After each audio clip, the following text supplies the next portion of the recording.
good morning to everybody here on the West Coast. Good afternoon to everybody else across the country and all over watching this Master Motivation podcast. My name is Jason Flame, your host. And I got to tell you, I am so fortunate to be able to interview so many amazing guests who bring some motivation, inspiration, and education to this show. And today is an even better treat for me because as a lifelong Dodger fan growing up here in California, I have Fred Claire. And Fred Claire was a member of the Los Angeles Dodgers for 30 years and served as the team executive vice president and general manager. Fred was the GM of the Dodgers when the team won the World Championship in 1988. Fred's career is covered in the books My 30 Years in Dodger Blue and Extra Innings, Fred Claire's journey to City of Hope and finding a World Championship team. After his days with the Dodgers, Fred has been active in sports management programs at the University of Southern California, Long Beach State, and Caltech. Fred, thank you so much for being a part of the Master Motivation podcast. Jason, great to be with you and your listeners. Listen, I got to give a quick shout out to our friend, Mr. Tom Means. Tom, thank you for introducing us and giving us this opportunity to have Fred on the platform. Fred, I just want to ask you, first question right out of the gate, what is your motivation in being a part of the City of Hope? My motivation is to try to be of all of the assistance that I can be to City of Hope, because having been connected to the City of Hope through a cancer journey and seeing the great work that they do day after day has so inspired me, really. The care that they show, the work that they do, the lives that they've saved and changed has been really one of the great gifts of my lifetime to have that involvement. And so I'm dedicated to do all that I can to help City of Hope in all ways that I can. Amazing. It's just so awesome to have you here on the show. Like I said, I'm a huge Dodger fan, grew up Dodger Blue. Oral Hershiser is my all-time favorite player, followed by Mike Scioscia, and I love watching them play together. I was watching those the 1988 World Series. I remember it like it was, yesterday, although it was quite some time ago now, aging myself a little bit. But tell me about your involvement, how you got started with the Dodgers. My start with the Dodgers, I guess in some ways, started at my early ages of my life. Growing up in a small town in Ohio, became a great baseball fan, really started out just enjoying playing the game. My brother, Doug, was a fan of the St. Louis Cardinals. And so he started following the Cardinals and would keep a scrapbook. And that got me more interested, in addition to playing the game, got me more interested in following the game. And my wonderful parents took Doug, my brother, my sister Lynn, and I to a game at Crosley Field in the late 40s, probably 1948 or thereabouts. And when I saw Crosley Field, I knew somehow that this is where I wanted to spend my life, somehow, some way in baseball. I knew that I would be connected to sports because that was my passion, that was my desire. And I didn't know how that would evolve. I had an interest in coaching and was always interested in playing, was interested in coaching. And then along the way, at a very early age, I became introduced to journalism and writing. So I could see that writing really could be my avenue as I started college, and my athletic ability certainly wasn't going to take me beyond the junior college level. I became very involved in journalism, graduated from San Jose State with a degree in journalism, and became a sports writer with the Whittier Daily News, then made a switch to the Pomona paper, and then ultimately had the chance to join the Long Beach paper in covering the Angels in 1968. And less than a year later, had the chance to join the Dodgers as director of publicity in July of 1969. So that started my career with the Dodgers. I was very fortunate under the O'Malley ownership, and advanced from publicity director to vice president, public relations and promotions, to executive vice president, to executive vice president and general manager. So a wonderful 30 years, and I loved each and every minute of that journey. Wow, amazing.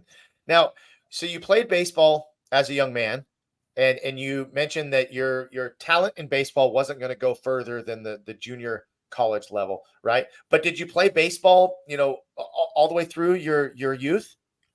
I baseball and basketball. Growing up in Ohio, we only had 30 members in our class through my freshman year, and then my family moved to California, where I went to a larger school at Cincinnati. But I had no background in football. My background really was in basketball. I dearly loved basketball. Growing up in Ohio, where you can play year round, that was a passion of mine. My biggest dream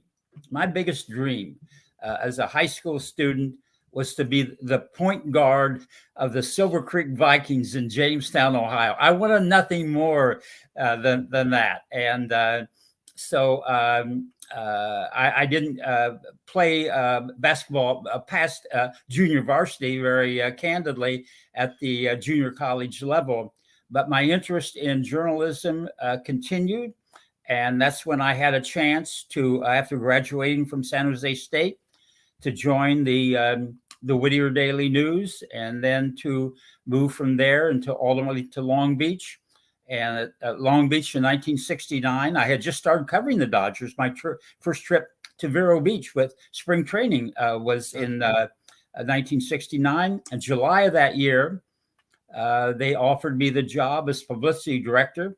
It actually was the day that man first walked on the moon. I don't know that it had anything to do with my role, but enjoying the Dodgers at that time, a very small group of executives and led by Walter O'Malley. Indeed, it was that spring that I believe that Peter was named the president of the team, but having been involved with Walter O'Malley and with Peter, and with legendary figures, Al Campanis, Bill Shreppy, the minor league director, people who had worked under the legendary Branch Rickey.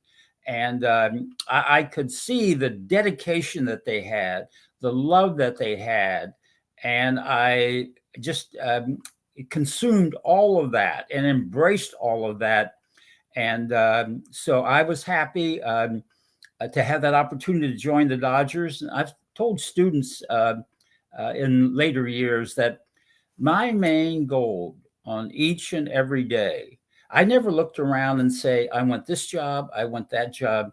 I wanted to do the job that I had to the very best of my ability, and didn't worry about any other part.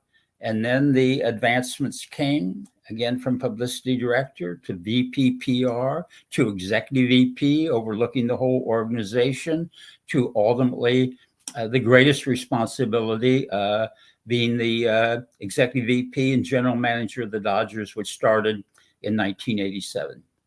Wow. Now, what exactly were your responsibilities in that position? Well, when as the executive vice president of baseball operations, my responsibilities was not only the major league club, overseeing the minor league organization, overseeing the scouting department. So we were very, very small in staff at that time, but we had great people in the baseball organization as scouts, as minor league people at the major league level. Because when I first joined the Dodgers, Walter Alston, the legendary Walter Alston, was the manager. And I had a great friendship with Walter.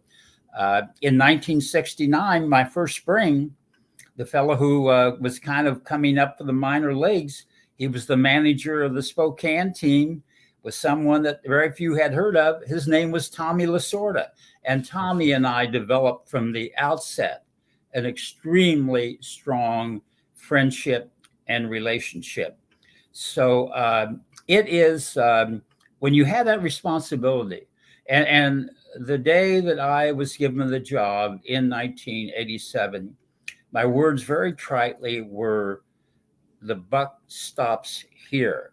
I didn't say that to say, "Look, I'm the guy that has the power or the authority."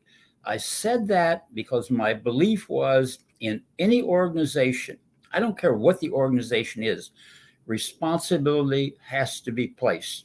And so, most importantly, for when things don't go right, who is in charge? Who is making the decisions? And who will we hold responsible?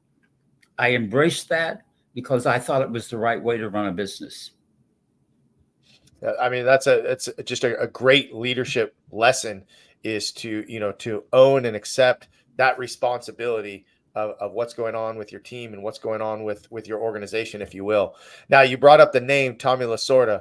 I had the pleasure of meeting him. My son was playing baseball at Semi Youth Baseball here in our area, and he came out to one of our opening days, and sat and talked with all the kids, and signed autographs and books. And there was one moment where he was getting ready to leave, and my wife and I were escorting him towards his car, and my son was right there. And man, he must have taken 10 minutes out of his time to stand there and talk to my son Mason.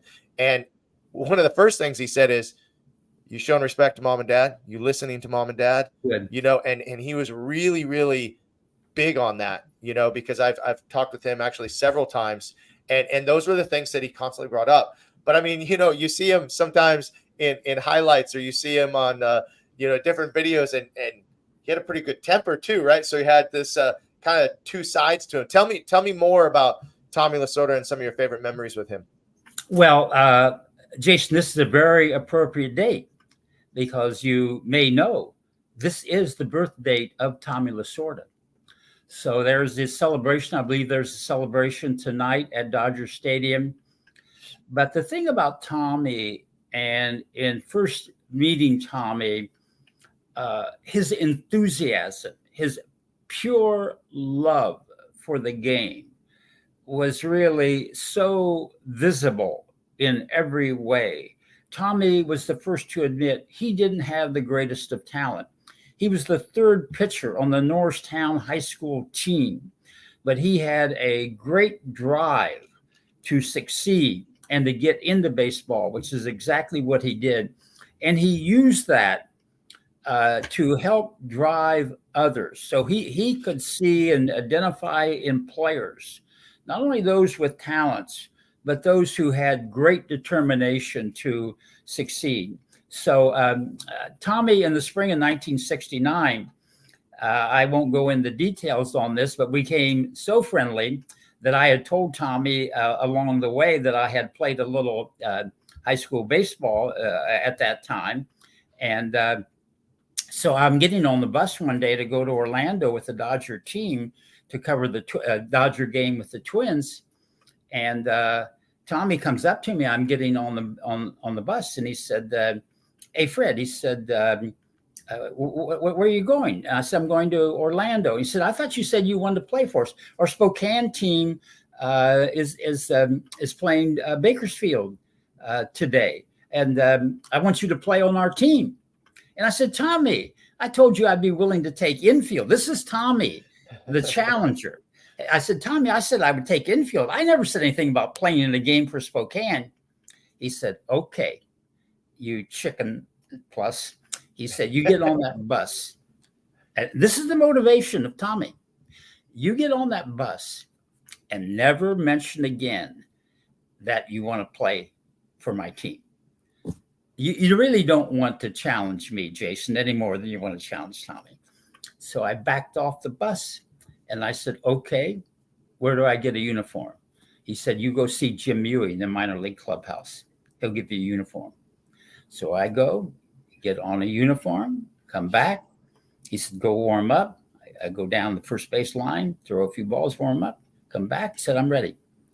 He says, "Okay, I want you to coach first base." I said, "Lasorda, you chicken plus." I didn't come here to coach. He said, okay, pal, you go into the game and replace Bobby Valentine at shortstop for Spokane. And Jason, I did. When I got into the batter's box in that game, I won't belabor this too much, I must have looked fairly decent in the uniform because the young catcher from Bakersfield said to me, you were with the big club last year, weren't you? I'm a little older. And I said, hey, kid, just have me throw the ball. The young left-hander threw 3 pitches, and I was headed out of the box. But I played the whole game for the Spokane team. So that was the relationship of Tommy and myself, both extremely competitive, never backing off from a challenge and a connection, and the becoming the general manager role and the manager's role, they never always coincide. You're both trying to do the same thing, but have different perspectives. But I had the greatest respect for Tommy, and a wonderful friend, a wonderful man, a wonderful legacy. Yeah, awesome. Very cool to hear this. I want to give a quick shout out just to a couple people. Gabby is watching us from Canada. So thank you, Gabby, for tuning in, and let me know if you have any questions for Fred. Would love to ask him for you. A couple of people were asking, where are you currently? Where are you in the world now? Right now, today, I'm in Palm Desert, California, Okay. for a day. So Cheryl and I came out here to spend a day or two, and but our home is in Pasadena. Pasadena. All right, very cool. Not too far from where I am now, in Moorpark, California. How about some players? Were there some players that you had, a great relationship with, or a great story to tell?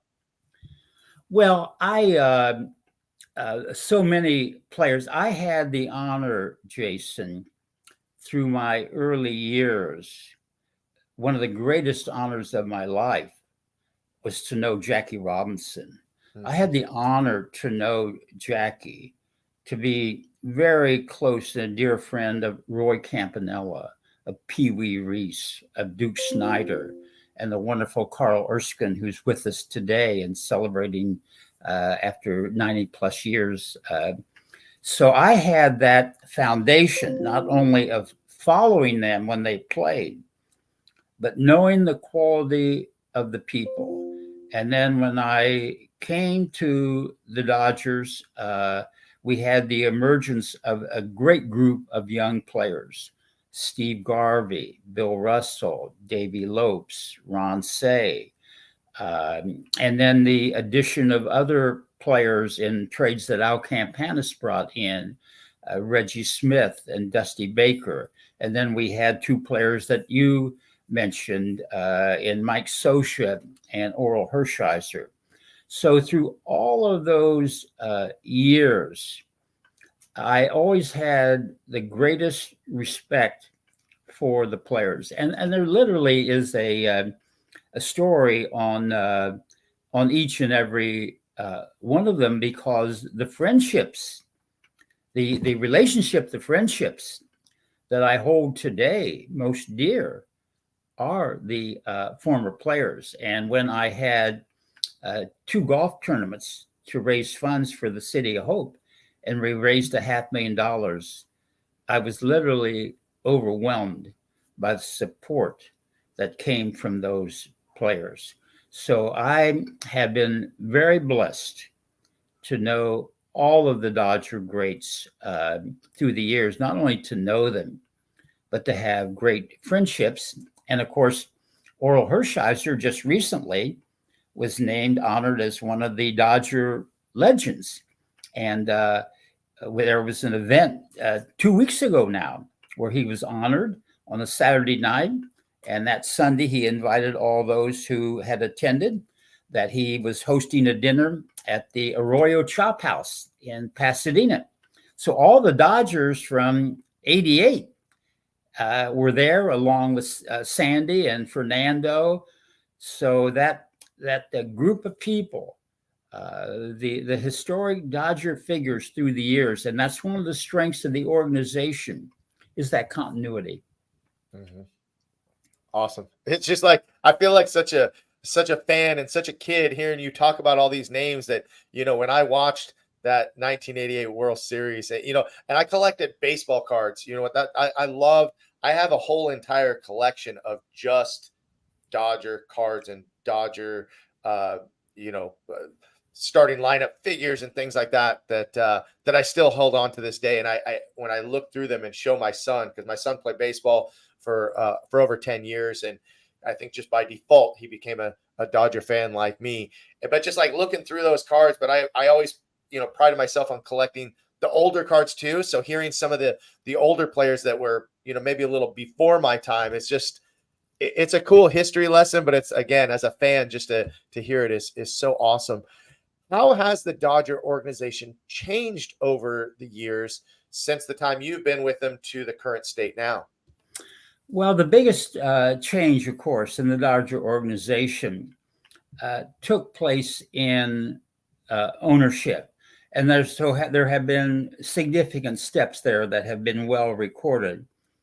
The O'Malley family, Walter O'Malley and then Peter, I think that if you wanted the real report, you talked to anyone who was a member of the Dodger organization during those years, literally at any level, be it a concession worker, be it somebody on the field crew, being a scout, a coach, a major league player, the greatest respect for the way that the O'Malley organization ran the team.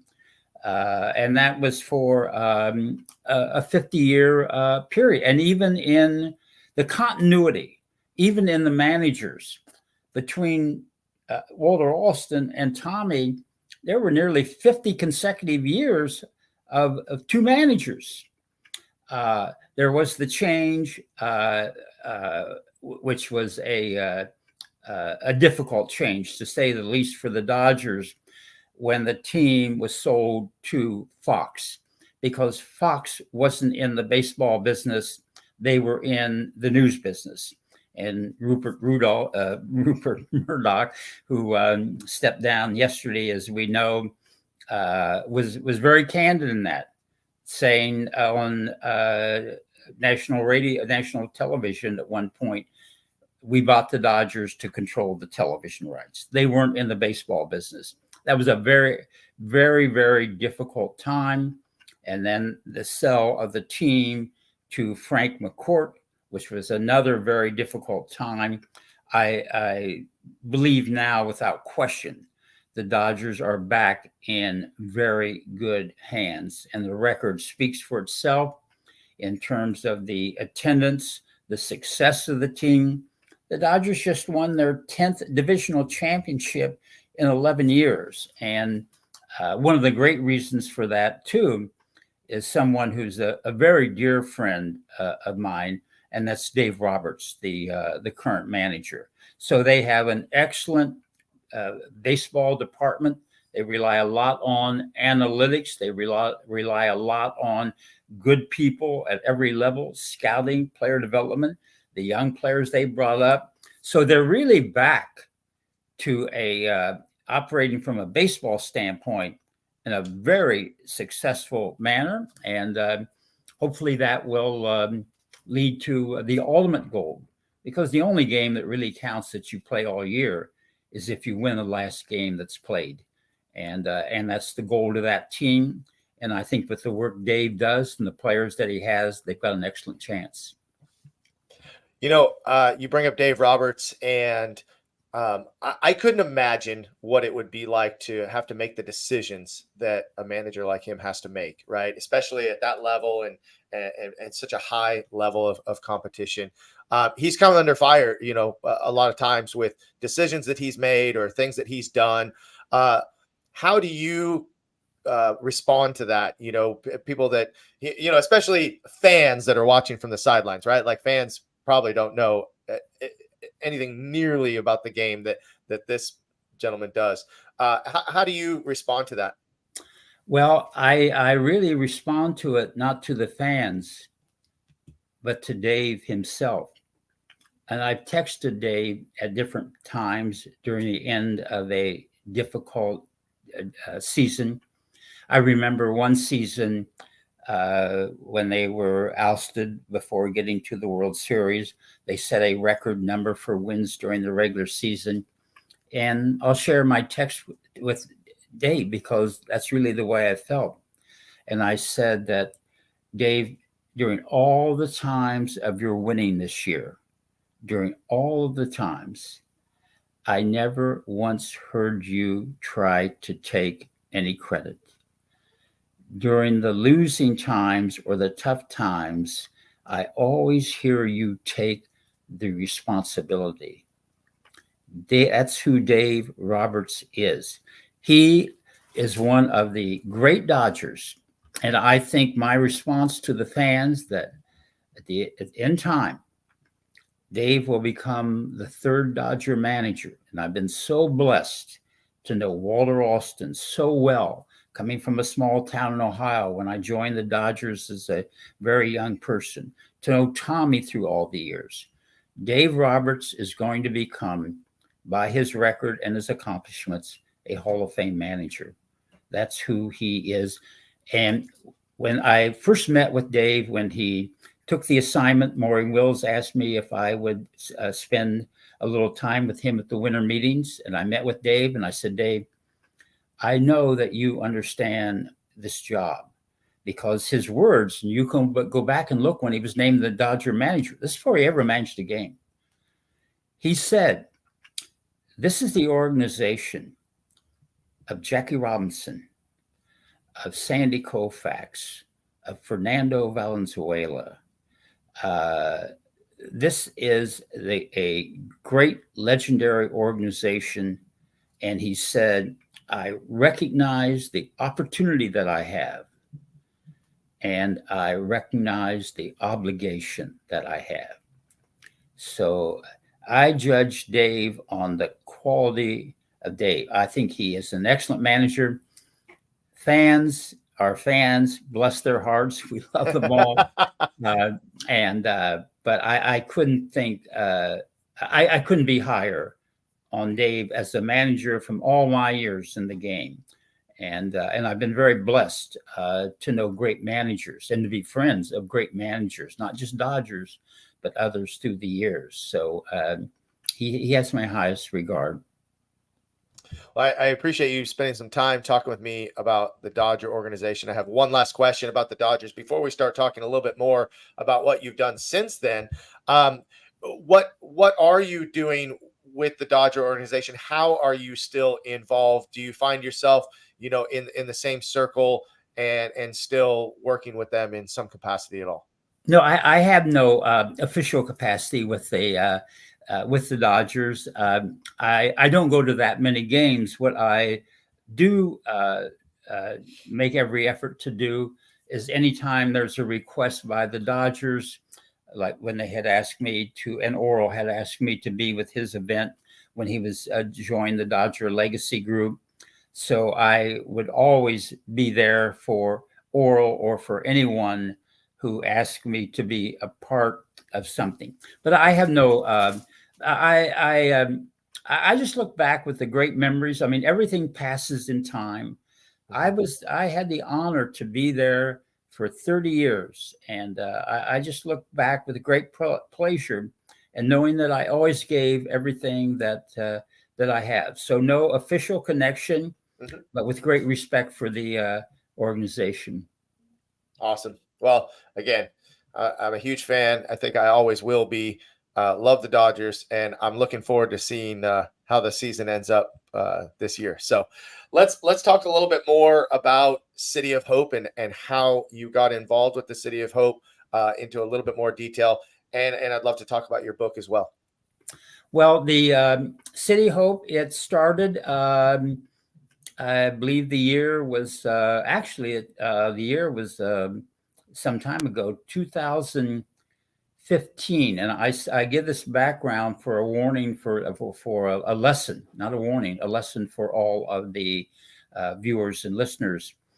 I had a very small spot on my lip, having spent many days in the sun. And I went to my dermatologist, and being fair skinned, having spent a lot of time in the suns, I had a number of spots on my arms or leg or wherever it may be, frozen off, no problem. On this one spot on my lip in 2015, I remember the year because I was teaching at Caltech at that time.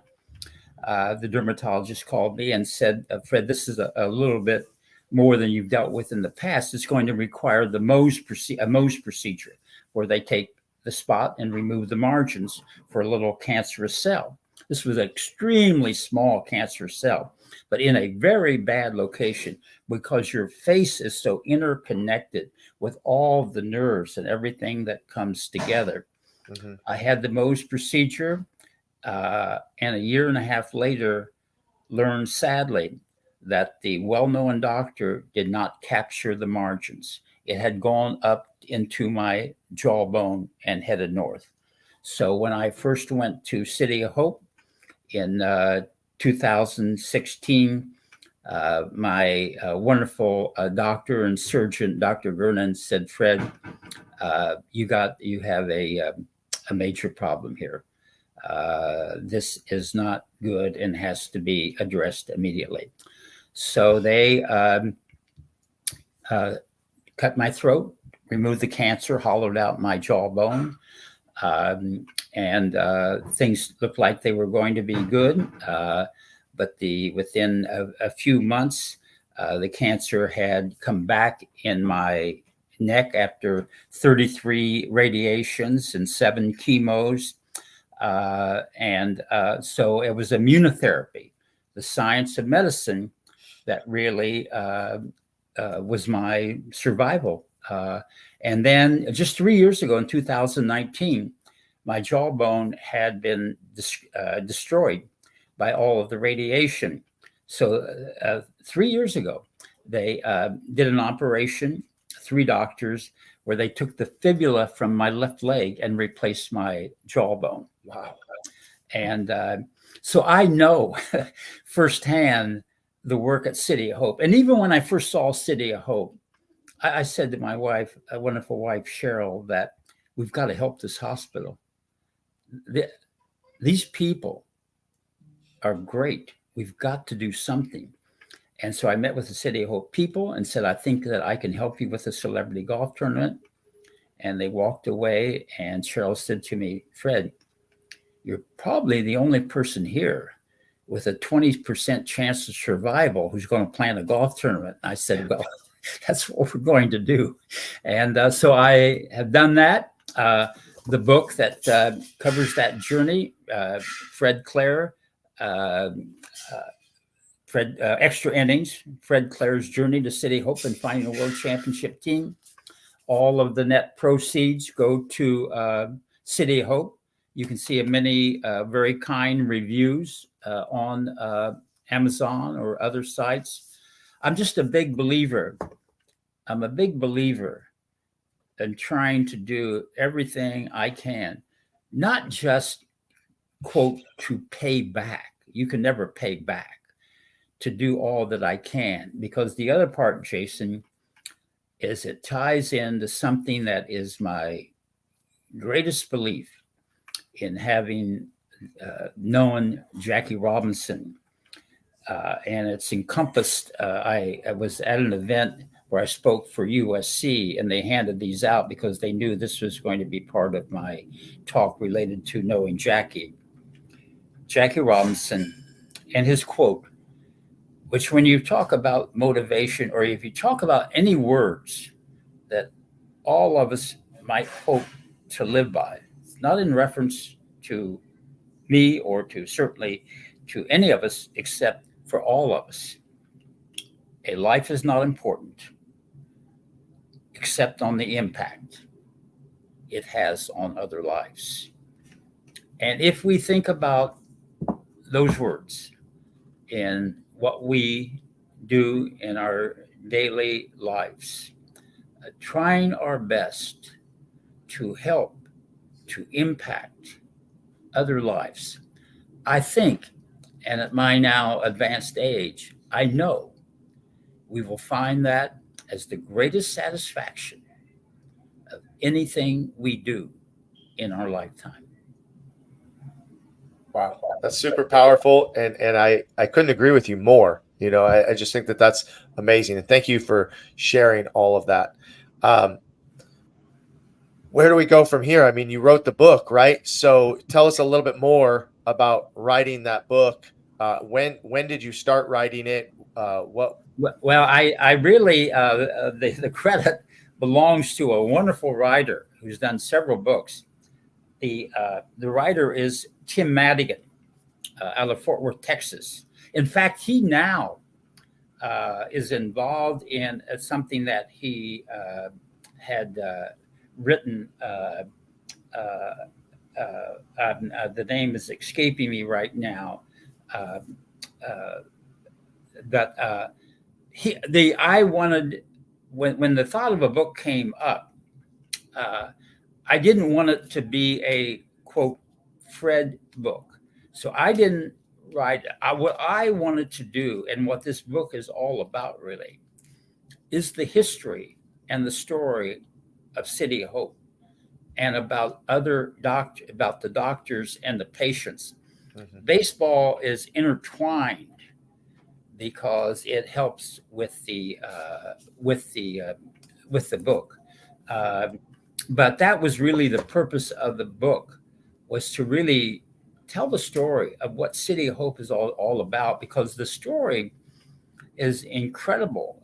City Hope, Doherty, California, started as a tuberculosis uh, center, tents, really, because no one else would treat the patients. And that's what led ultimately then uh, to to cancer treatment.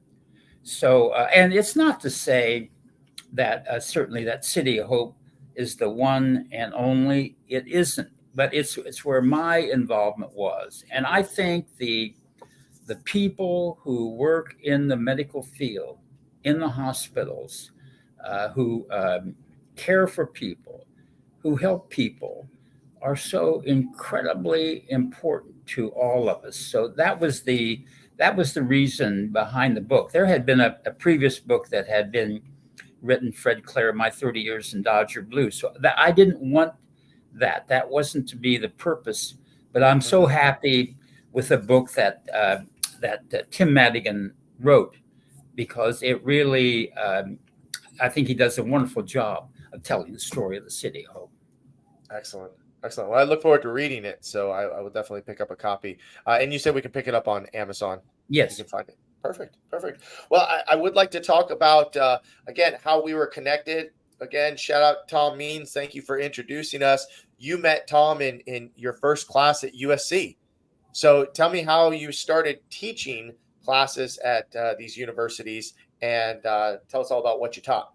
Well, one of the things that I wanted to do after Dodger days was to teach. And so, because I had been blessed with 30 years with the Dodgers, felt that I certainly understood through that experience what the business of sports was all about. And so I had an opportunity to learn that there was going to be an opening at a class that was just starting at USC in the Annenberg School, titled Sports, Business, and the Media. And the professor of that class was going to be Jeff Fellenzer, a young man who I knew because we once hired him as an intern for the Dodgers. And so I expressed an interest and met with USC, and they said, Fred, with your experience, this would be great to have you with us to start this class. We don't know how many students we'll have in the class, but with your experience in helping Jeff, it would be wonderful. Well, when I met with the USC officials related to the class, because I was just coming off Dodger days, they said to me, Fred, the one business person that I met with said, Fred, this being a professor at USC for this one class doesn't pay a lot of money. And I said, no, I understand. I really, I want to teach. I mean, to have the opportunity to be at USC, I look forward to that. And they said again, made the point, well, Fred, it's really a lower type of payment. And I said, look, let's make the deal this way. You give me a figure, and whatever that figure is, I will say yes. And they said, it's X. And I said, great. We've got an agreement. I'm honored to be able to teach at the University of Southern California. I got a call the next day from the executive, and he said, Fred, you've just been given the quickest raise at the history of the University of Southern California. So I knew there may have been a few bucks that had been left there, but that was a wonderful experience. And Jason, you and I connected through one of my students, a friend of yours in that first class, Tom Means. And so that part of my journey in terms of teaching has been so rewarding. And the other part that happened almost at the same time is my wonderful friend Bill Schumart, who worked for the Dodgers. I hired him for the Dodgers. He later went on to become the president of the Special Olympics of Southern California. He was at Long Beach State and starting the Long Beach State Sports Management Program, asked me to be an advisor at that time. And from that day on, now more than 20 years, I have served as an advisory member and have met and am part of a program where we mentor the Long Beach State sports management students. And it's been a tremendous joy to see these young people advance in their professions. And then later, a few years ago, I had the opportunity to become a professor at the first sports business class ever at Caltech. And that was an incredible experience dealing with these wonderful people with great minds and just very blessed. And now have several of my students who never thought there would be a possibility. They might have become mechanical engineers or whatever they may have been, but a number of them knowing that there could be opportunities in sports because I brought in people from all the fields in sports, whether it was from the Dodgers or Jeannie Buss of the Lakers or Bill Plaschke of the LA Times. So it was a great honor and was a great thrill to be at Caltech. That's great. That's great. Now, are you teaching anywhere currently? No, I mentor students, and if there's anyone listening to us now, they can find my email. Anyone that I can be of help to, my email is there. I want to do all that I can to help people in your master motivation. The key thing, it's trite, Jason, but find your passion. What is it you enjoy? What is it you want to do? What is it that gives you satisfaction? And I think if we can encourage people and young people to find the roles where they enjoy what they do, they will be so much better in the areas that they enjoy. And anything that I can do to encourage that, I'm honored to do because I believe in it. And it gets back to Jackie himself in helping others. That's so awesome. Well, that's a great message for us to close on, and finding your passion and doing what you love and helping impact others. I mean, that's been the message throughout today. So, Fred, I sincerely appreciate you being on the show today, taking the time to talk with me, talking about the Dodgers, talking about impacting lives as a professor, and telling us a little bit more about the City of Hope. Any closing thoughts before we finish up? No, Jason, I wish the best to all of our listeners. Appreciate the work that you do in helping others. I think that that's so important for all of us because life is continual learning, and we have to each day in every way. And in seeing your promo, I thought about how do we get better? How do we get better in each and every day? What do we need to do in controlling what we do to be better today than we were yesterday. We all have that opportunity. Let's take it. I love it. I love it. Thank you so much, Fred. Thanks for being on the show today. Wishing you all the best. And stay tuned, guys. We'll have some more upcoming guests on the Master Motivation podcast. Please go to the YouTube channel and subscribe to see some of our past and future interviews. Thank you once again, Fred Clare, for being on the show. Good to be with you, Jason. All right. Make it a great day, guys. Have a good weekend. We'll see you real soon.